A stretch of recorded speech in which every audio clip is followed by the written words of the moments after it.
Hello दोस्तों, UPSC ने civil services preliminary exam 2026 का रिजल्ट जारी कर दिया है। ये एग्ज़ाम 24 मई 2026 को हुआ था। और अगर आपका रोल नंबर इस सूची में है तो सबसे पहले आपको बहुत बहुत बधाई। हेलो दोस्तों, स्वागत है आपका हमारे यूट्यूब चैनल सिविल सर्विसेज मंत्रा में। दोस्तों, लेकिन ध्यान रखिए, प्रीलिम्स क्लियर करना सिर्फ पहला पड़ाव था। अब असली लड़ाई शुरू, यानी यूपीएससी मेंस 2026 की तैयारी शुरू हो चुकी है। यूपीएससी ने अपने प्रेस नोट के जरिए प्रीलिम्स में सफल सभी उम्मीदवारों को 19 जून से 28 जून के बीच में, आपको ध्यान रखना है, 19 जून से 28 जून के बीच में यूपीएससी पोर्टल पर लॉगिन करके कुछ ज़रूरी औपचारिकताएं पूरी करने की बात कही है। सबसे पहले आपको अपने आवेदन विवरण को अपडेट या रीकन्फर्म करना होगा, यानी जो आपने एप्लीकेशन फॉर्म भरा था उसमें जो डिटेल डाला था उसको अगर कुछ चेंजेस हुए हैं तो उसको अपडेट करना होगा, या अगर चेंजेस नहीं हुए तो रीकन्फर्म करना होगा।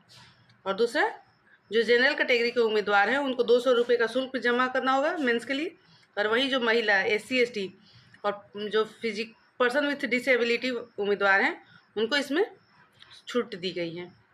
तीसरा, यदि आपको स्क्राइब, असिस्टिव डिवाइस या बड़े फॉन्ट वाले प्रश्न पत्र की आवश्यकता है तो उसकी जानकारी भी इसी दौरान आपको भरनी होगी। मतलब कि अगर आपको मेंस में कुछ भी एक्स्ट्रा चाहिए तो उसकी जानकारी आपको अब भी देनी होगी, वो भी 19 से 28 जून के बीच में। और चौथा, आपको अपनी कैडर प्रेफरेंस भरनी होगी जो भविष्य में आपकी सर्विस एलोकेशन के लिए महत्वपूर्ण होगी। और सबसे इम्पॉर्टेंट बात, यूपीएससी ने साफ कर दिया है कि केवल प्रीलिम्स पास कर लेना पर्याप्त नहीं है। सभी जो सफल उम्मीदवार हैं उनको इस विंडो के दौरान पोर्टल पर जाकर अपनी जानकारी सत्यापित करनी होगी और अंतिम आवेदन फॉर्म सबमिट करना होगा। अगर कोई उम्मीदवार ऐसा नहीं करता है तो उसे मेंस परीक्षा में बैठने तक की अनुमति नहीं मिलेगी। यहाँ तक कि जिन उम्मीदवारों ने पहले ही सभी दस्तावेज अपलोड कर दिए और कोई बदलाव नहीं भी करना चाहते, उन्हें भी लॉगिन करके फाइनल सबमिशन करना अनिवार्य है। मतलब कि अगर आपको कुछ अपडेट नहीं भी करना है फिर भी आपको रिकन्फर्म करना ही होगा। और सबसे ज़रूरी बात कि यूपीएससी ने बताया है कि प्रीलिम्स 2026 के मार्क्स, कट ऑफ और जो आंसर की हैं वो अभी जारी नहीं की जाएंगी। ये सभी जानकारी पूरी चयन प्रक्रिया समाप्त होने और अंतिम रिजल्ट आने के बाद ही उपलब्ध कराई जाएगी। यानी कि आपका जब फाइनल रिजल्ट आ जाएगा तब आपको कट ऑफ बताया जाएगा, मार्क्स बताए जाएंगे और आंसर की मिलेगी। अगर रिजल्ट की बात करें तो इस वर्ष 1016 रिक्तियों के लिए कुल 13,343 उम्मीदवारों को मेंस परीक्षा के लिए चुना गया। वहीं पिछली बार 14,161 उम्मीदवार को चुना गया था 1,087 पदों के लिए।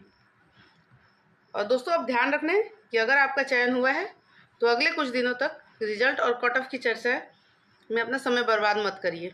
आज ही से पूरा फोकस होकर मेंस आंसर राइटिंग प्रैक्टिस करिए, ऐसे लिखिए और ऑप्शनल सब्जेक्ट पर लग जाइए, क्योंकि अगले मेंस तक के दिन आपके लिए बहुत ही ज़्यादा क्रूशियल होने वाले हैं और यही आपकी रैंकिंग और सर्विस तय करेंगे। और जिन साथियों का इस बार चयन नहीं हुआ है वे निराश नहीं हो, क्योंकि यूपीएससी की तैयारी एक बहुत ही लंबी प्रक्रिया है। इसमें आपके धैर्य की ही परीक्षा होती है और आप अपनी कमियों को देखें, उस पर सुधार करें। अगली बार फिर मौका मिलेगा, उसको आप अच्छे से तैयारी करके दें। आप सभी को आगे की तैयारी के लिए शुभकामनाएं और धन्यवाद। मिलते हैं आपके साथ अगले वीडियो में। तब तक के लिए देखते रहें सिविल सर्विसेज मंत्र।